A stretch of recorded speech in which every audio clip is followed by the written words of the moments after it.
I'm Jennifer Sesko. I was a school counselor in Cobb County School District for 8 years before resigning in protest when the district banned critical race theory and the 1619 Project. After many solution-focused attempts to support the district in addressing ongoing anti-Black racism and bigotry in schools, I realized that current leadership is not interested in serving all students, and so I continue my career in school counseling elsewhere for now.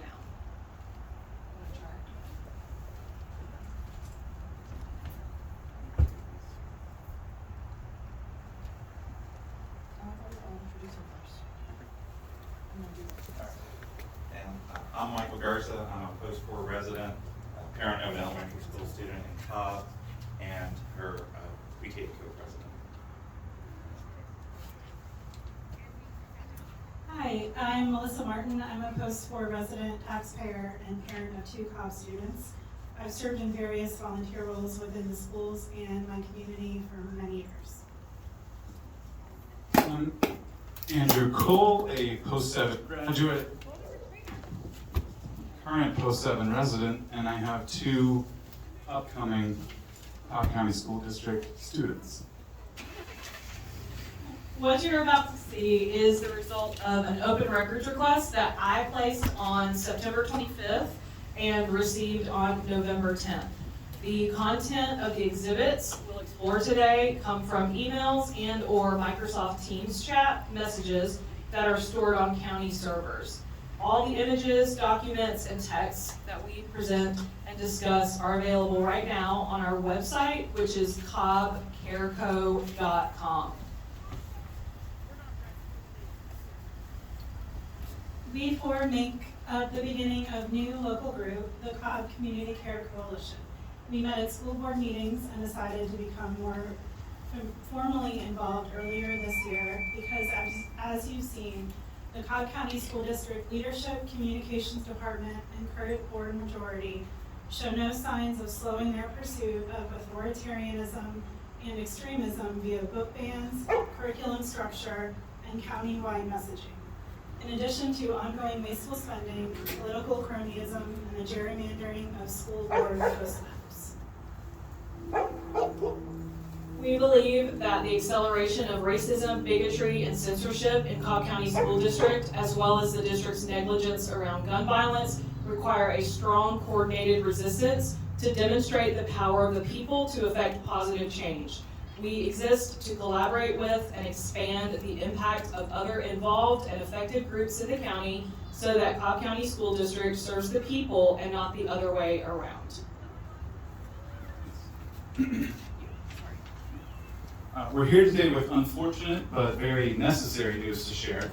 After reviewing internal and public communications between the superintendent, board members, and the district communications team, it's become very clear that an immense amount of attention and combative coordination was dedicated to opposing our community rally that was held outside of the Cobb Board of Education building on September 14, 2023. It's disappointing, it's conniving, and the people of Cobb County deserve to know how their tax dollars are being spent and what the school district leadership and staff dedicate their time to instead of initiatives and opportunities that could actively benefit our children and our community. Please keep in mind, these messages are only a small fraction of the total messages exchanged during the days leading up to the rally. For open records requests, we have to be selective. They're priced on the number of messages and the time needed to consolidate and export and redact each message. So if we were to ask for every email and every chat exchanged during the time period we requested, that could be thousands. So to focus our efforts, we select a few keywords and a few key involved staff members, leadership members, and board members, and work with what we receive from the school district.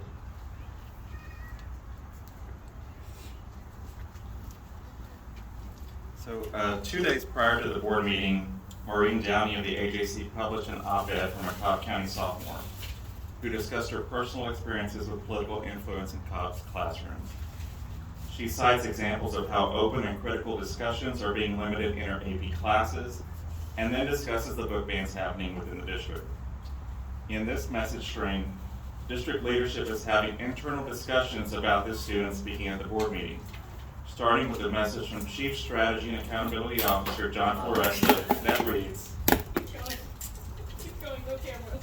"The student who wrote the article in the AJC is planning on speaking in public comment tomorrow. But her plans to speak were not made in any public forum. How did the district know that the student wanted to speak? Are they monitoring students who say things critical of district policy?" That was not the end of it. Julian Coca, a communications director within CCSD, forwarded that communication to others within the department, including those who sign in people at public comment. In his directive, he reiterates their policy that any speaker under the age of 18 has to have a parent with them. And then he discusses how the high-profile position of the student's parent might make her attendance problematic when he says she probably doesn't want to be in the limelight on this particular issue. Now, as parents, we send our children into Cobb classrooms every day, hoping that the education that they receive will help develop the critical thinking skills to address the challenges they will face as they get older. We send our children into our schools hoping that they are safe. Regardless of how the district found out that the student planned to attend, it is appalling to see that the district leaders would target them around their participation in public comment because they use those critical thinking skills to express an opinion on their educational experience. It is disturbing that this could have played a role in the district's decision to move public comment after it was apparent that many students had shown up and were standing in line. And why should a parent's line of work dictate how our leadership treats our students? In another message streamed from Eric Roush, a specialist within the communications team, you can hear a tone of contempt present regarding those who showed up to the rally. In one message, he writes that these 15 commenters are the same amount that will be pretending to speak for the majority at the rally. While the district only allows 15 people to comment at the evening session, it is important to note that there were at least twice that in attendance who disagree with the actions of district leadership, including almost half who were current or recent students of Cobb schools. In a follow-up message, he writes, "All the replaced Ragsdale children turned their back during this recognition. They show their true natures." Although he is talking about every dissenting voice in the room, it is important to understand that he types this right after several actual children, students in our schools, had just spoken during public comment, including a high school student speaking how he saw himself in the book Flamer, a book banned by the district. And that it comes during the superintendent's remarks when the superintendent is telling us and those students that we are on the side of evil, and while supporters of the district are calling us pedophiles.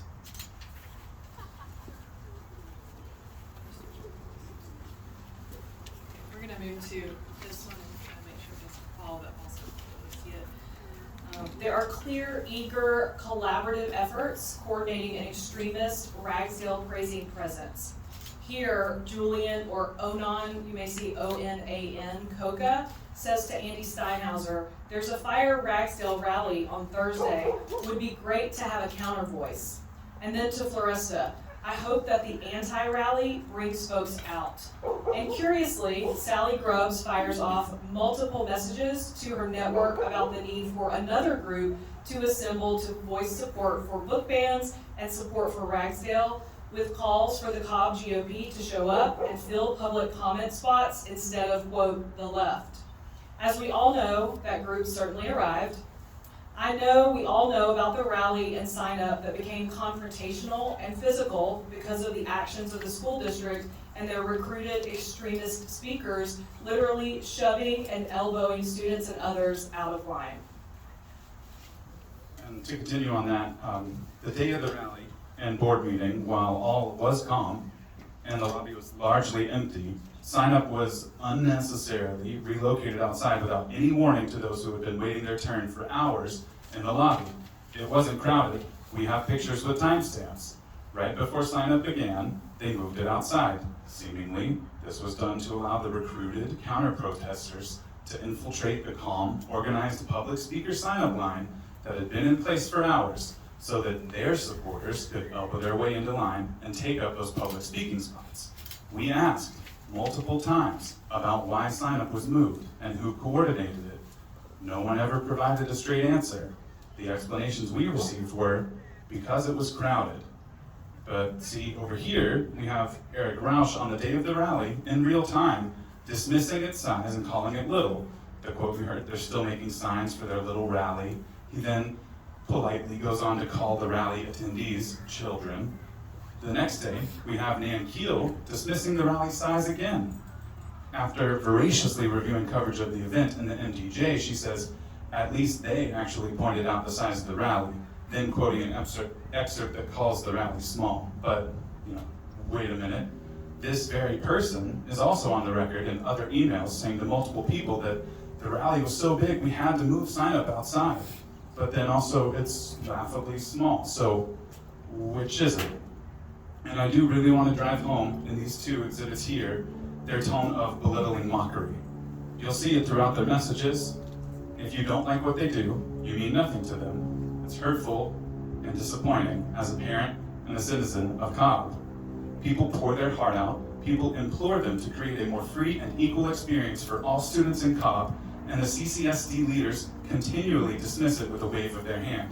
Those people are just children and fools. And then they continually debase the views of their constituents who ask them to follow their formal book review process as somehow being for the provision of explicit materials in schools. They're not listening to us.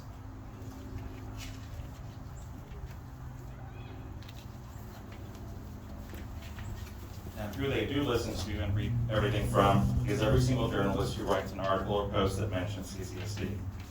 But sadly, they treat the press just like they treat the community. If you praise them, you're a friend. If you don't, you're ignored. Or worse, they intimidate and bully, which is apparent in this email from John Floresta to Leroy Chapman, the new editor-in-chief of the AJC. Now, as context, this email came as a result of Maureen Downey of the AJC responding to our notice for rally with a request for us to turn this into a guest column. The same journalist who published the article from the Cobb student. In the email he writes, and I quote, of Maureen's long-standing elevation of lower-performing metropolitan school districts while critiquing Cobb at every opportunity. Then Floresta writes that the possibility of the AJC publishing an op-ed column from us critical of the district goes well beyond opinion journalism and joins the newspaper into the realm of political activism. Floresta concludes by implying that publishing such content threatens the relationship between the AJC and the district when he says, I know we would both like to maintain the working relationship we have built over the last number of years, looking forward to navigating how best to do so. Or in other words, show us in a positive light or else. This is not an empty threat, as they have done this to other local journalists who publish accurate articles that the district deems critical of their policies and actions. The district regularly replies to the Cobb County Courier's request for comment with a response. Due to ongoing concern with accuracy in reporting, the district does not participate in the Courier's stories. We look forward to further conversation when the Courier's reporting practices meet the minimal threshold for accuracy in reporting. And they recently responded to a question from our watchdog organization, Watching the Fence Cobb, with similar wording. As is the case with all media outlets, we are happy to discuss the editorial and reporting standards necessary to establish a working relationship with the district.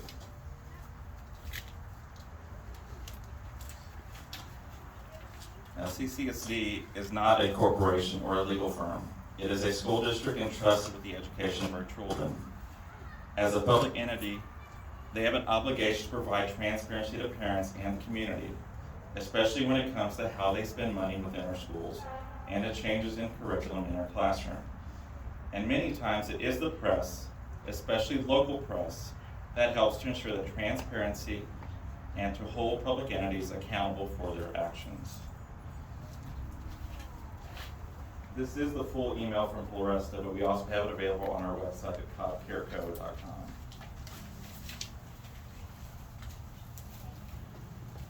Okay, moving on to the next exhibit here.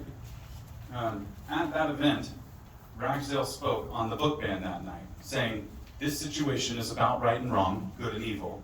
And I agree with that statement, but not in the way he meant it. He wants it to be his choice and his views about what's right and wrong and what's good and evil. And we know how he and his team think, speak, and operate. It's on the record. While Ragsdale spoke that night, Ononcoca chats John Floresta in real time to say sarcastically that Ragsdale should add to his remarks, "I'm shocked that those who protest about COVID masks and guns would now demand pornography be added to our libraries." He then concludes, "It's like they'll protest no matter what we do." And here again is that belittling tone to build themselves up and diminish anyone who might disagree with their extremist views.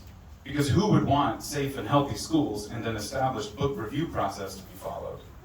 There's more here, and you'll see it in some of the other messages. They're having fun, they laugh and jeer. In person, at the events and the board meetings, you can see their knowing glances and their eye rolls when caregivers and students speak during public comment. And now, you can see that they put it in writing too.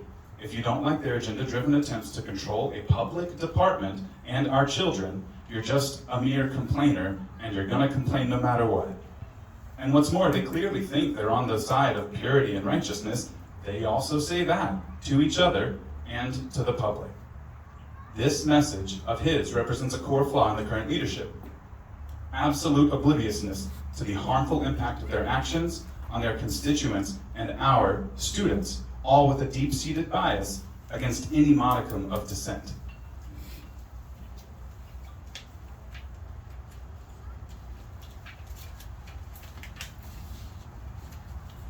So, continuing along with what Michael was mentioning, they're sensitive to news coverage and messaging. We've seen that. They knew about the rally, and they moved to produce a "who would want to replace this guy" nip.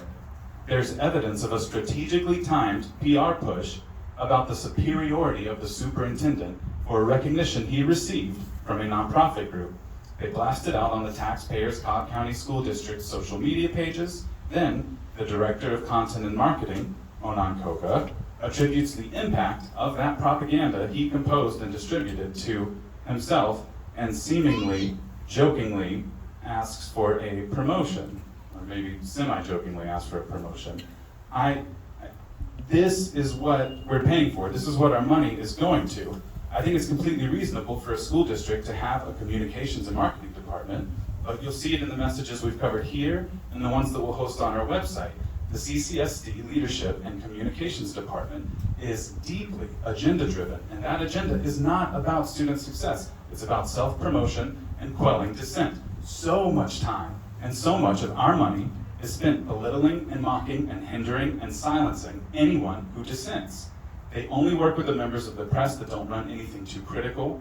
If you want a reply or statement from our publicly funded school district, you better not publish articles about their demonstrable, impulsive, wasteful spending on scientifically unproven hand-washing stations that cost Cobb citizens over $10 million. And, fun fact, the manufacturer of those pointless hand-washing stations just went bankrupt. If you want a reply or statement from our publicly funded school district, you better not publish articles about the racism, anti-Semitism, and Islamophobia experienced by students in Cobb schools. Could they spend some time and money on additional resources for teachers and students and staff? Could we use our Cobb County School District social media pages to highlight the people who dedicate their lives to preparing our children for lifelong success, instead of these saccharine, cloying, glad-handing, self-promotion messages and posts? And all of this was after Cobb student George spoke about feeling unwelcome, after multiple students spoke about the importance of inclusive literature and feeling a sense of belonging in schools in order to learn and achieve. Even after the district's own students share about feeling marginalized by book removal, homophobia, and racism, which obviously impacts their ability to achieve educationally at their highest potential, the district shows vicious contempt for anyone expressing any form of disagreement. There are those who believe Cobb schools are nothing more than a convenient battlefield for whatever their political cause, Ragsdale said, and that is what we're currently experiencing, and unfortunately, I roll to the attendees in red shirts, one of the first casualties is common sense. This is so alarming. Again, he's acting to decide unilaterally what does and doesn't go in a public school district without following the district's own processes, talking to parents, teachers, staff, or his own board.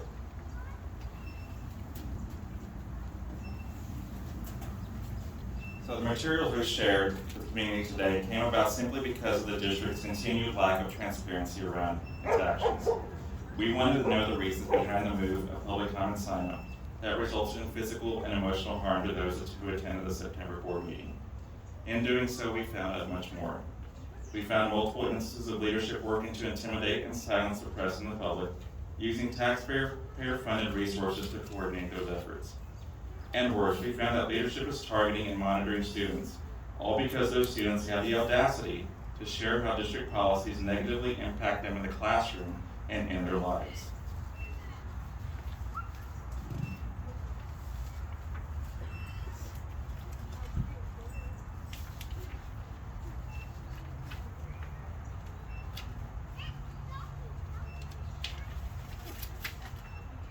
None of this should be happening, much less at a school district where internal discussions should be on how best to serve students, not to silence them.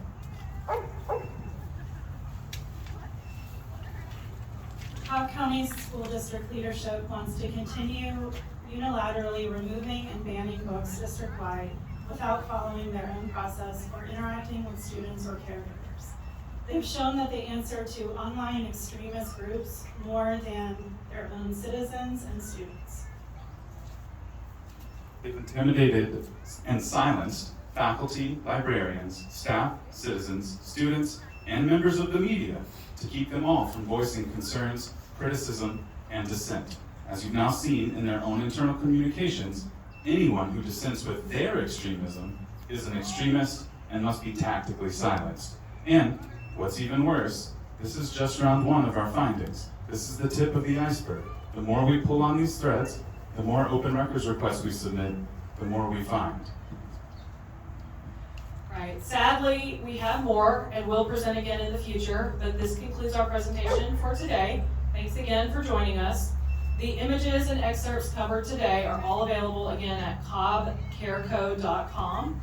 And please reach out to us if any of you here want to learn more and would like to get involved in creating a future that Cobb Schools deserves. One with greater dedication, transparency, equity, and honesty. And we